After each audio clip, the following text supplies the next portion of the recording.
Hello, Teresa Phelps Martin here, bringing you the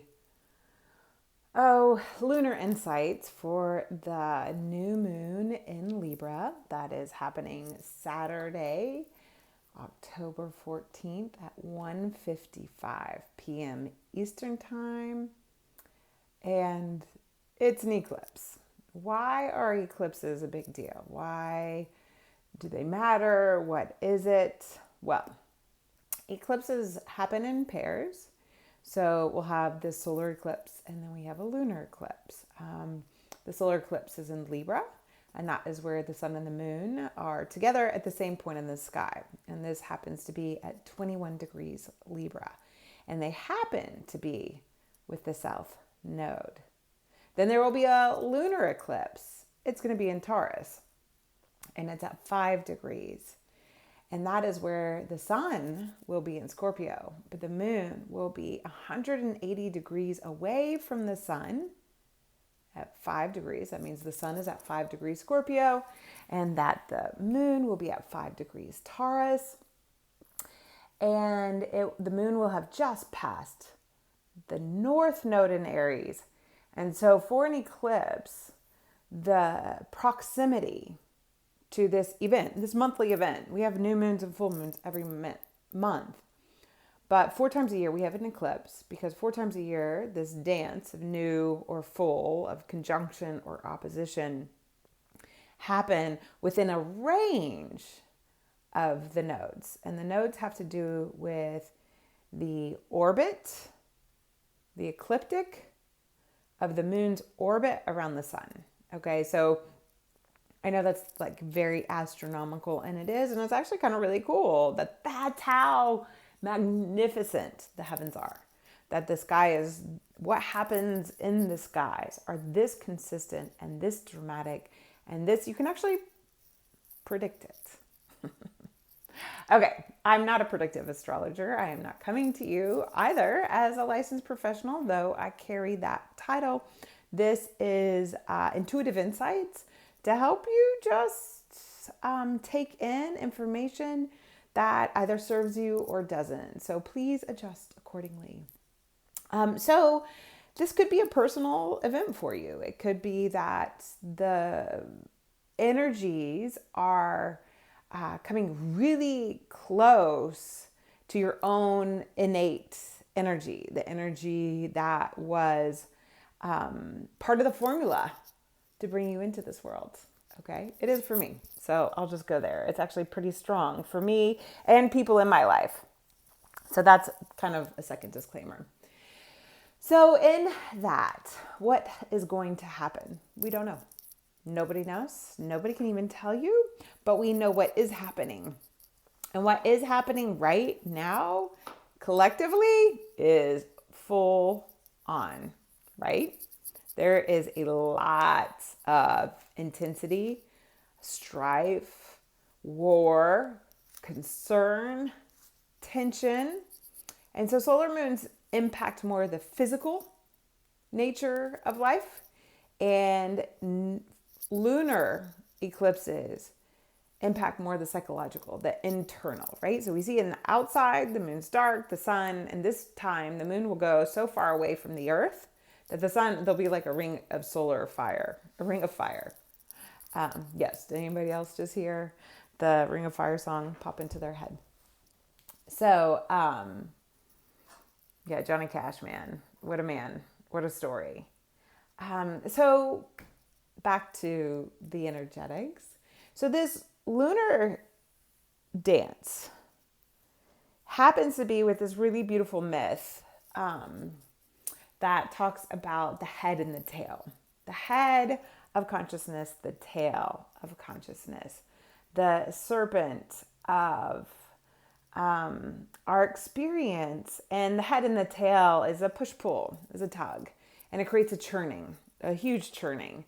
Because we have the head, which is the nectar, which is where we're going, which is where it's like the path of enlightenment, if you will. The path to embodiment. How about that?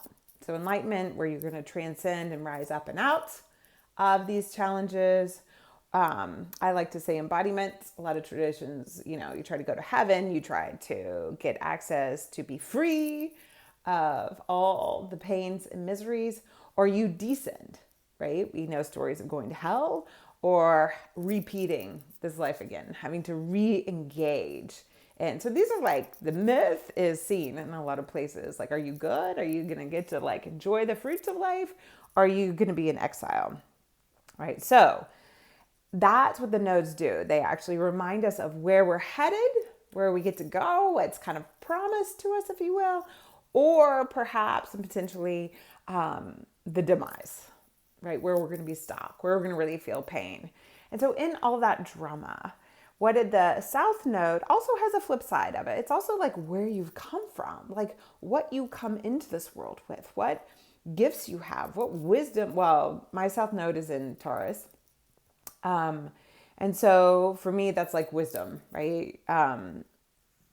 The gifts, like the goodness. And so I'm working on letting go of always being nice to everybody. I'm like, being accommodating has sacrificed me at a great level. Too much information. I realize that. I'll always be nice. I'm a Libra rising. I'm always going to show up peacefully and try to bring peace, but I'm no longer feeling this deep level of responsibility for everybody else's peace. You're responsible for your own, people.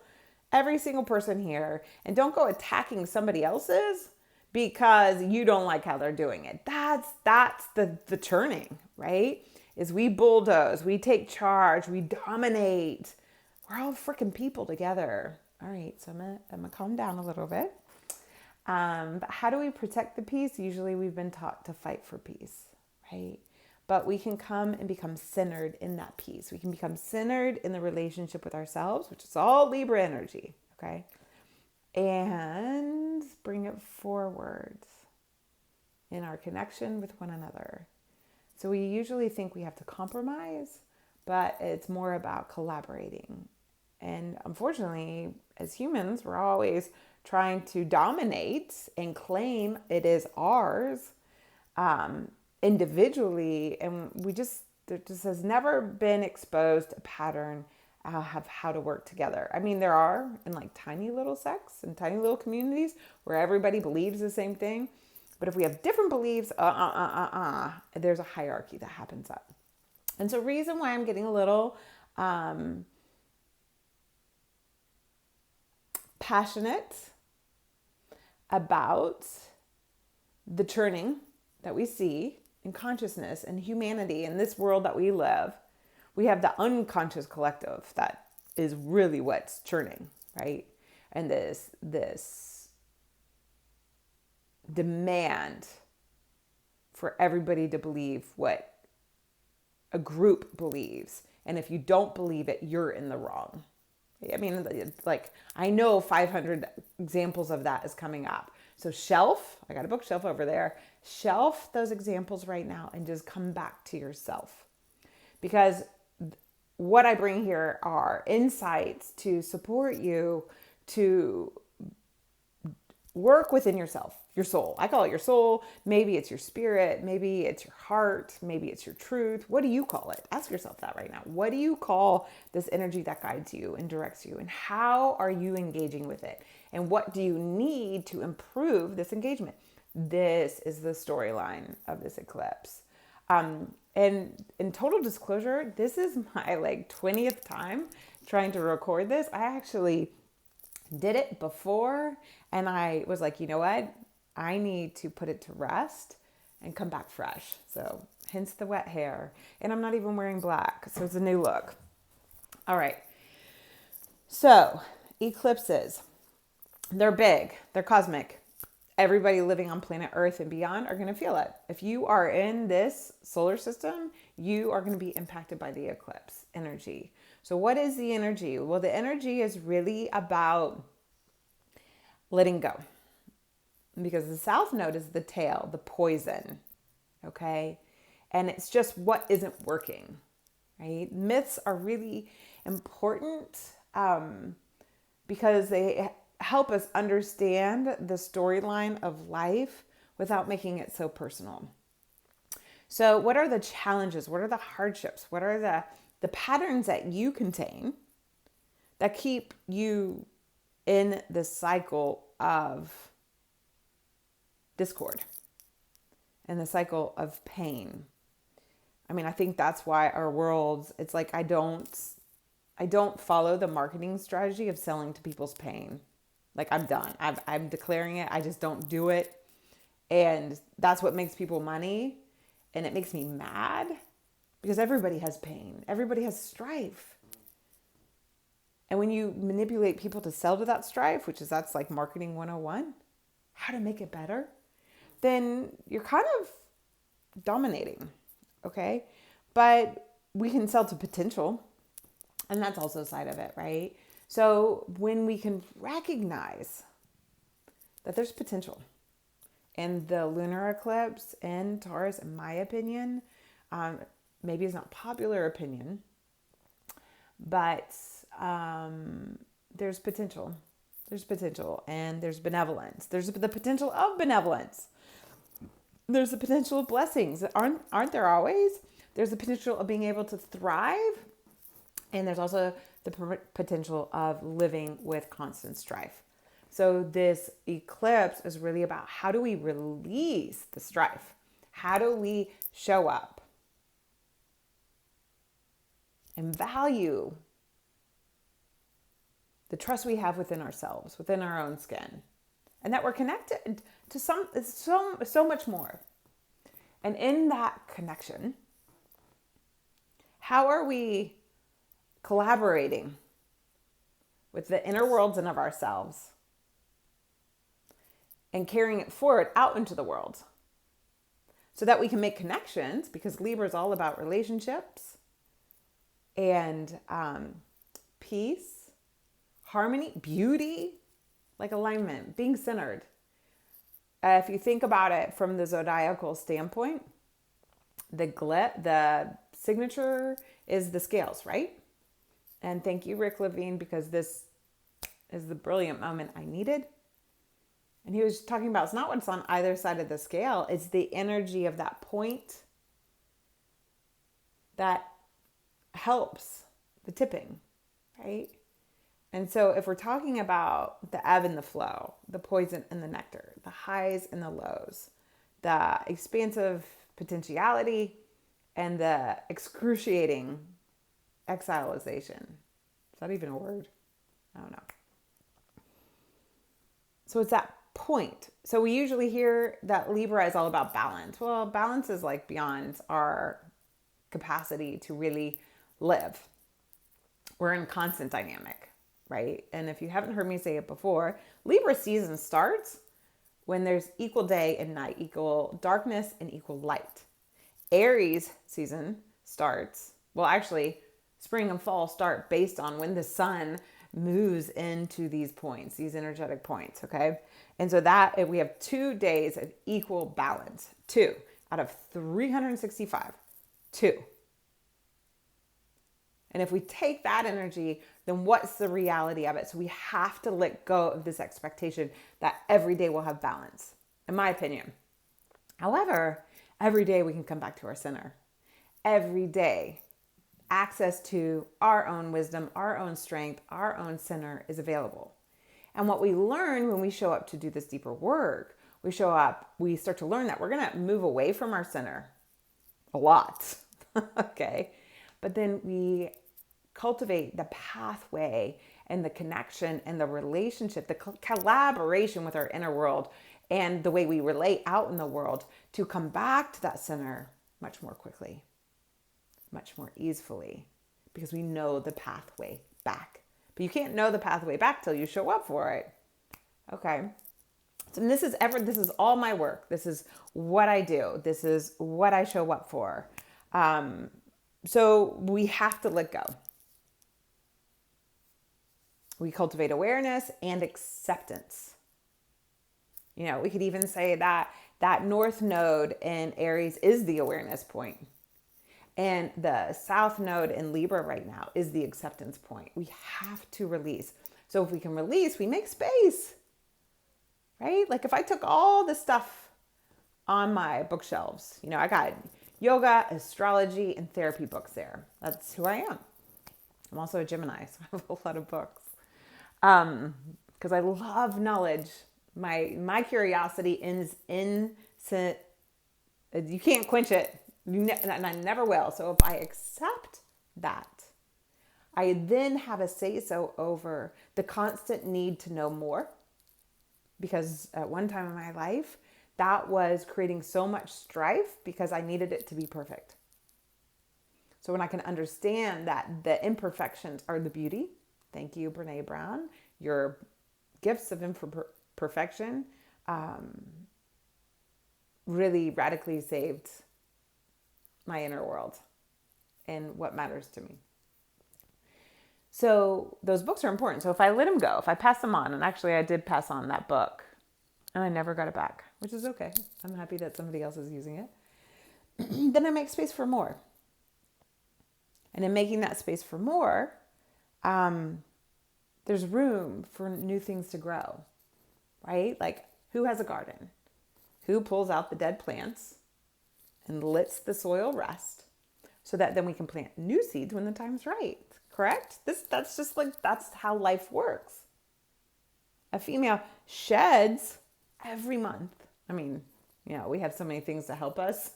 Thank you, universe, for the discovery of easing the strife and the radical process of transformation females go through every month. That's so confused in the feminine body right now.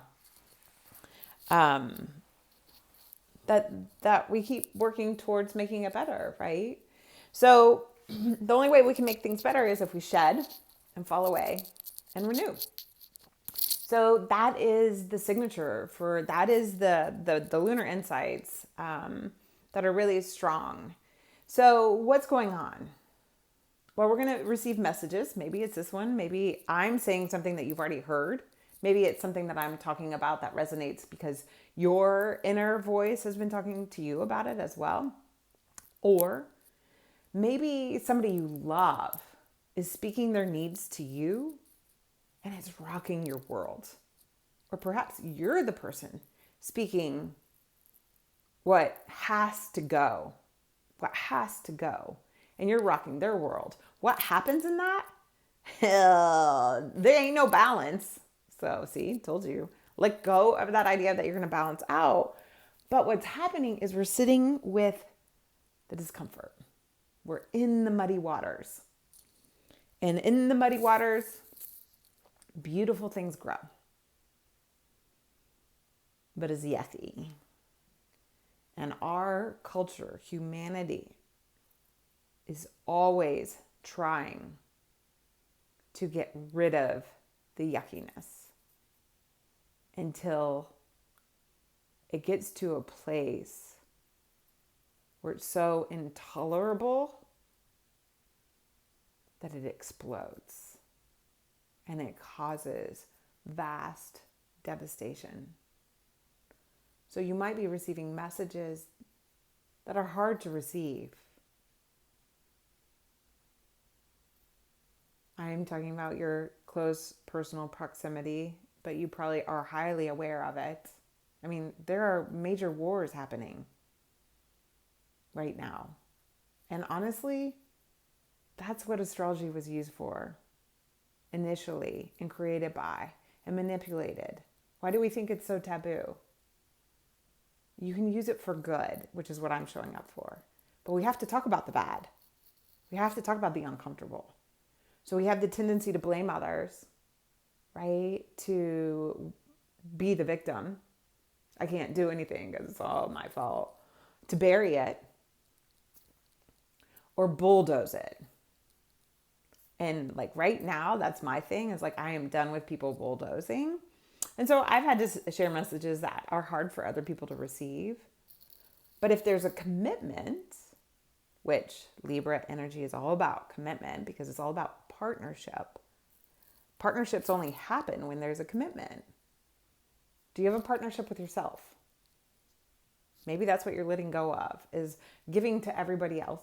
And so now you're going to receive who you are for you. Or maybe you take from everybody else. And now you're learning how to offer back. like in part of Vedic astrology, to resolve some of the like really yuckiness of these is you donate, you make an offering, right? So we hear donation as you give financial money, which that is what you're supposed to do. But you can make an offering. There's so many ways to make offerings. I offer this up every month, right? There's so many ways. And so in that making space, we have to release the attachment, release the mind, which Aries energy is all about individuality.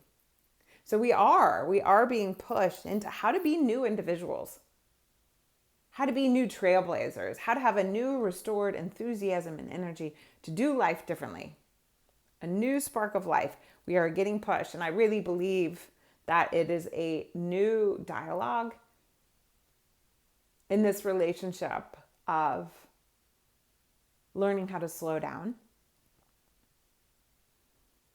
how to pause, how to have space in our lives. And most people don't want to move slow or have space because guess what happens? You discover you're tired. You discover you don't feel well. There's some yucky emotions waiting for you. You feel heavy. You feel unproductive. You don't feel like you're contributing to the world. Yes? Anybody with me? We're not making a difference? No, because all we're doing is sacrificing ourselves and sacrificing really the future. So I really think we're in a major reset, and this eclipse, the signature of it is really strong. South Node eclipses are resets. Okay? And here are the things. The nodes, like in 9 years from now, we'll have a North Node in Libra and a South Node in Aries. I guess my dog likes that. And then 18 years from now, we'll have the South Node back in Libra and the North Node back in Aries. So things repeat themselves, and they're not one-sided. There's two sides. There's two sides to everything. And so what we want to learn is how to have the equanimity when we notice the dance, when we notice the push-pull from, I want to be an individual, but I want to be a part of the collective. I need my freedom, but I don't want to feel alone. It's all there, right? So this eclipse is how do we release to reset? And in the reset, what do we restore? And that's where the lunar eclipse shows up, is the restoration. It's Taurus, for heaven's sakes. The moon loves to be in Taurus. The signature is really different in 2 weeks. Isn't that crazy? That the signature is really different in 2 weeks. 2 weeks. So you might feel really confused right now. It might be complicated. You might be like unable to sleep right now. You might find that your fear is charged. You might find that life is rocking. You might find that, why is everybody complaining? I am great. You might find that you're all of it and none of it. And that can create confusion. So then we want to trust that there's an unfolding. Because in that 9 years, that 18 years, the cycles of twos, right? And the reason why we have a Libra eclipse and a Taurus eclipse is because of where the nodes are right now.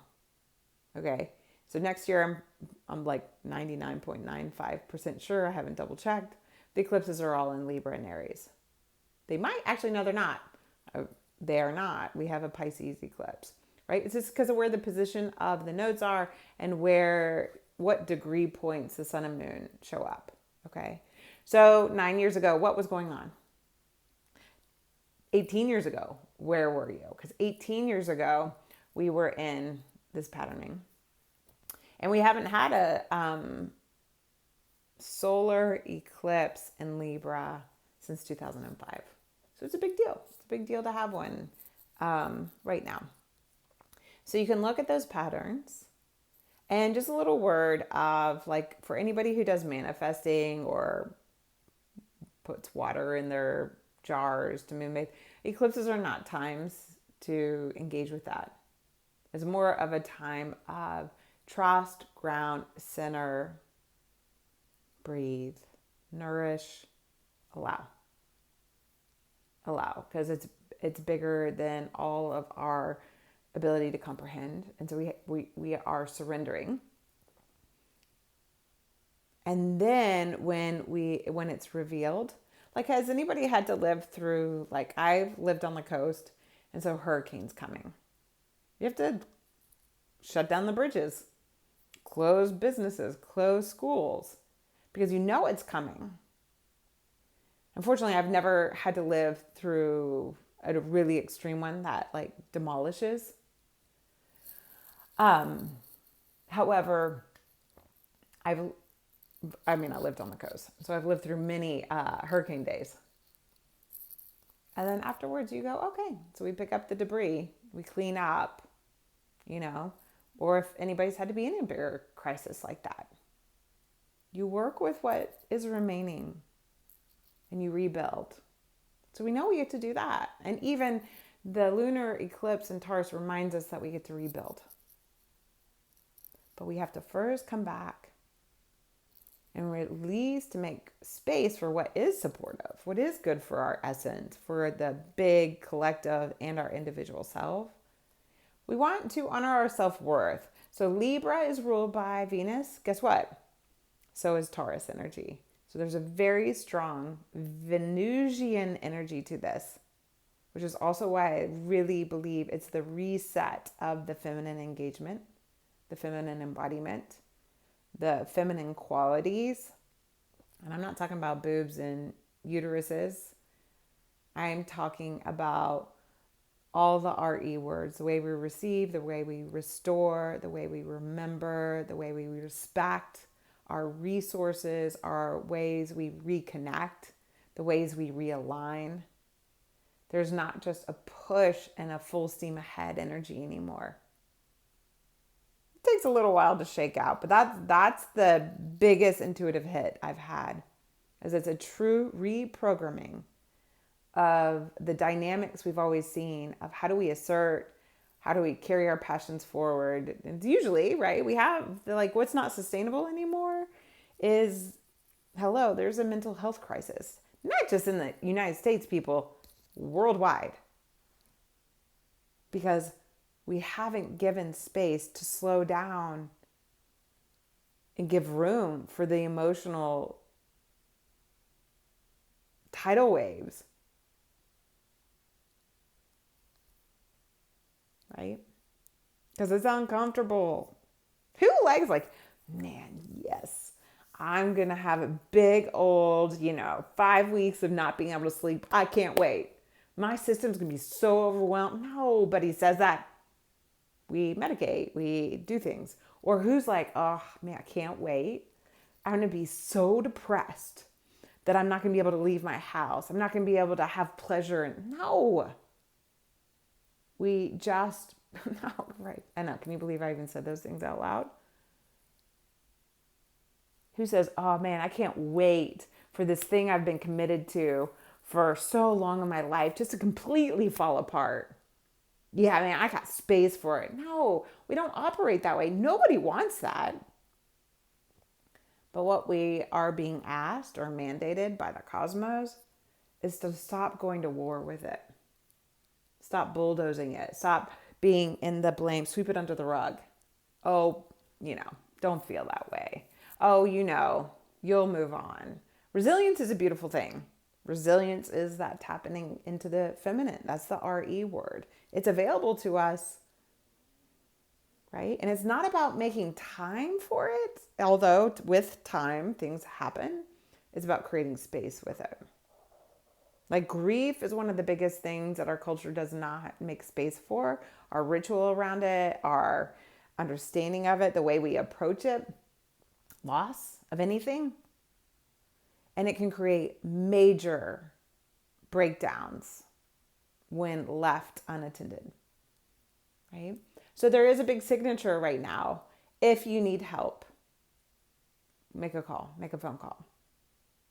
There are so many people who are available. I know it might seem like everybody's booked at capacity. Why do you think we're at capacity? Because we don't make the room in our world. I mean, workplaces might provide you an EAP where you can work with a therapist, but they don't give you paid time to take care of yourself. You only get paid if you're producing, right? Just saying. It has to change. It's not sustainable. So Venus, that's what Venus is responsible for. Venus is responsible for the beauty, the relationships, the resources, our values. Our values are changing. We're in a total reset of what's important. And the material world is lovely. Come on. Don't you think I want more material things? We all do. We all like that money. Okay? Because that's the energy we live by.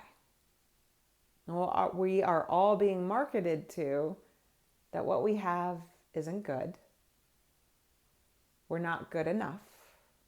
So we need to desire more. What if we desired more peace? What if we desired more quality connection? I mean, we all know there's like, yesterday I was telling somebody, like, I'm not a Taylor Swift. I'm not saying I don't like her. I don't get into pop culture. It's just not me. There's nothing wrong with it. It's just not my thing. I think it's just, I live from that place of like, she's a person just as much, but she's using her success in a positive way. I'm a huge Lewis Hamilton fan. He is using his success in a positive way, and he's very transparent that he has challenges too, even though he is a 7-time world champion, right? And has fought for the path that he's on, just like Taylor Swift. Women who've gone before her have fought that she can be where she is. And I don't even know. Like, let's just think about all that Dolly Parton has done, right? If I go into the female icons in the music industry. But she's like, I was telling somebody this, I was like, I think Taylor Swift is like one of the feminine revolutionists. I think Beyonce is too. And when I said that, a transformer blew. There's this big explosion. It's kind of funny. Like the universe was like, yes. So Beyonce's Break My Soul, release. Great song for this weekend. It is. It's like such the theme song of the 2020s. We have to release, but then we get to restore. And that's what Venus does. She restores, right? She restores. So Mars is in Scorpio right now. That masculine energy is in a feminine sign, and it's in its home sign. So that's the other thing. Mars can be in Scorpio, which is in the waters, in the depth. So why everybody says, oh, Mars doesn't do well in the water signs. It's like, loves being in Scorpio. It's the traditional ruler of Scorpio. So stop that dialogue. It's false.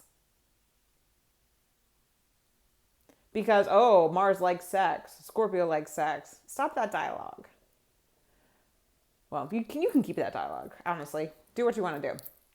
But we have to change the narrative, and that's also part of the signature of this. So we have Venus. These are the personal planets. Venus rules this eclipse and the next one. She's in Virgo. She's moving slow. She's getting organized. She's valuing her health and well-being, body and mind. To body, mind. Body, mind, embodiment.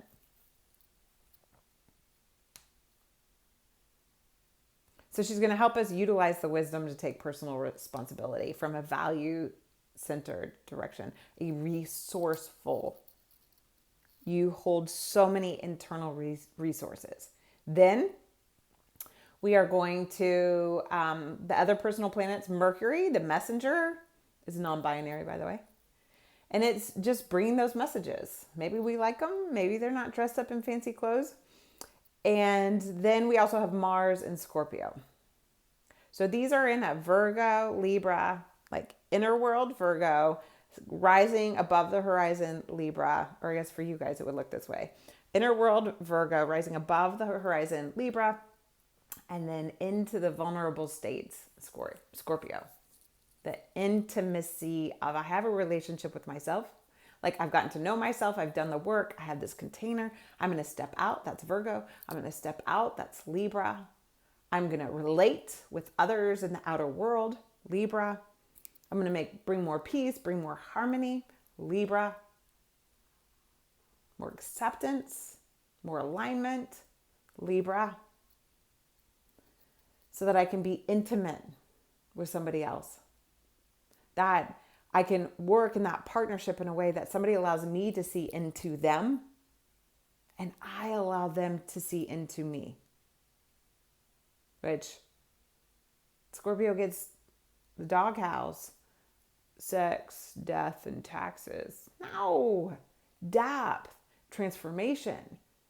Like the amazing, right? Like the only way I think the world knows how to talk about it is like orgasm is when two people connect at such a level, it's like mind blowing, right?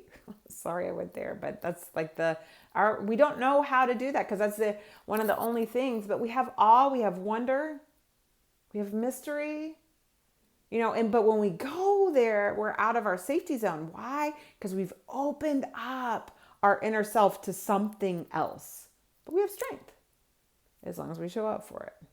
And when we have that strength and vulnerability, amazing things happen. So with that, then all the other energies on the other side of the chart, right? We have a lot of earth energy. We have Uranus, so don't make big changes.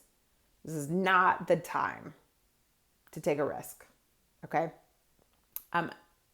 You can speak your needs, but it's not the time to go like gamble everything you've got.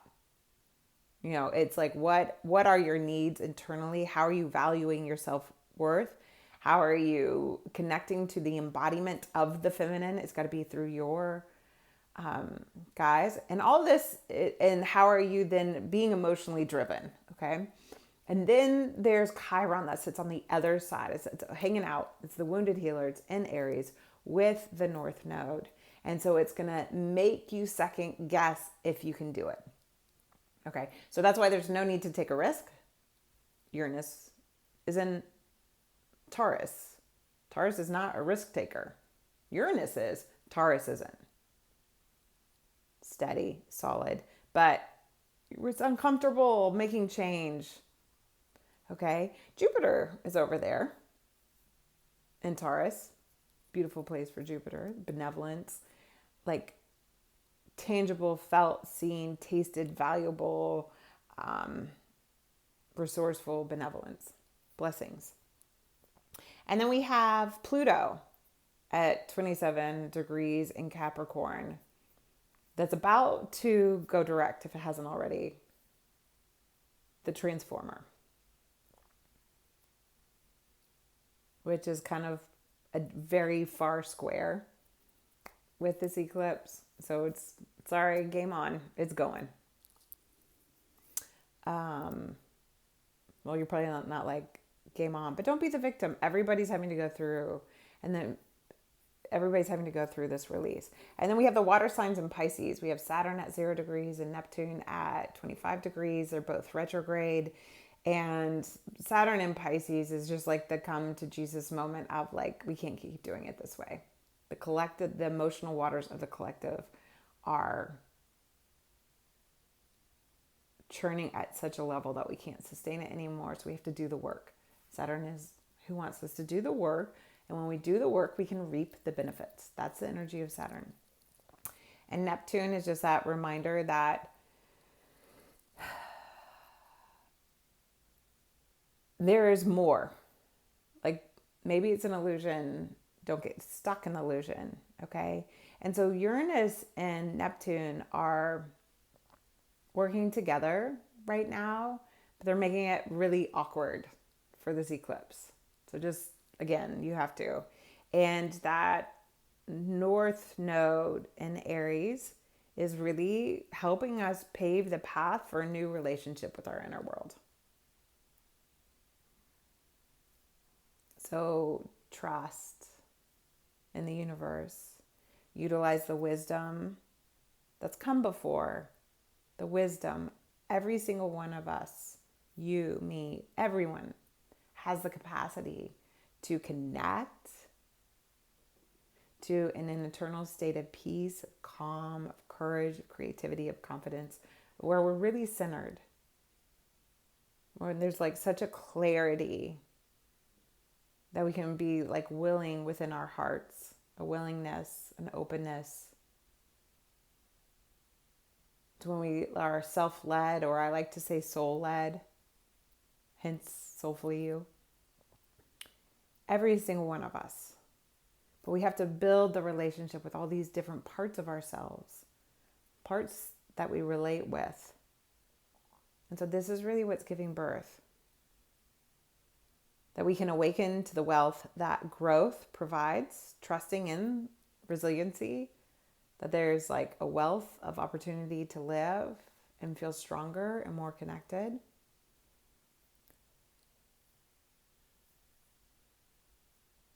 Where we can remain open while watching spontaneity,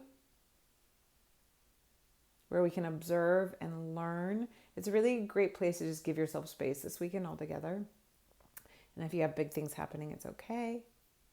And that if you get triggered, whatever is getting triggered, it's your inner world asking for your attention. And so you can cultivate that relationship to restore, or these triggers are telling you that you require healing, you require help. That help means you have to be vulnerable. Remember, vulnerability, Scorpio, you got to work with somebody else. You can't do it all on yourself. And when you work with somebody else, they have a different perspective, and then you can learn tools and ways to regulate. Okay? And you want to work with somebody who works from a way that their like biggest value is to not cause harm. And then the final signature really insight is to stay the course. You're creating a foundation for the future. So stay true, come back to your center, open yourself up to your center. Get curious that you have an internal system. I mean, we all come from the same place, go to the same place. However you describe that, the judgment we've placed. Because we don't know. No human knows. Even those of us who have gone, like almost died and come back, maybe we have a little more insight. Okay. Solar eclipse. This was a long one. If you tuned into the very end, man, you're amazing. And I appreciate you. And be well, be true, and be soulfully you. You can work with me as a coach. If you're in the state of Kentucky, we can work together therapeutically. Reach out. There will be a lunar circle happening for the Scorpio new moon. So if you want to start there, it's $25. We can build a relationship and a connection that way.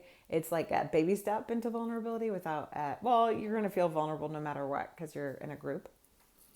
That will happen on Monday at 8 p.m. Eastern time. And you can also just stay tuned for the next episode. So be good to yourself. Realize that everybody is processing something, but that does not mean you undermine yours. We just operate with a little more compassion, a little more space, and a little room for grace. And I will catch you next time.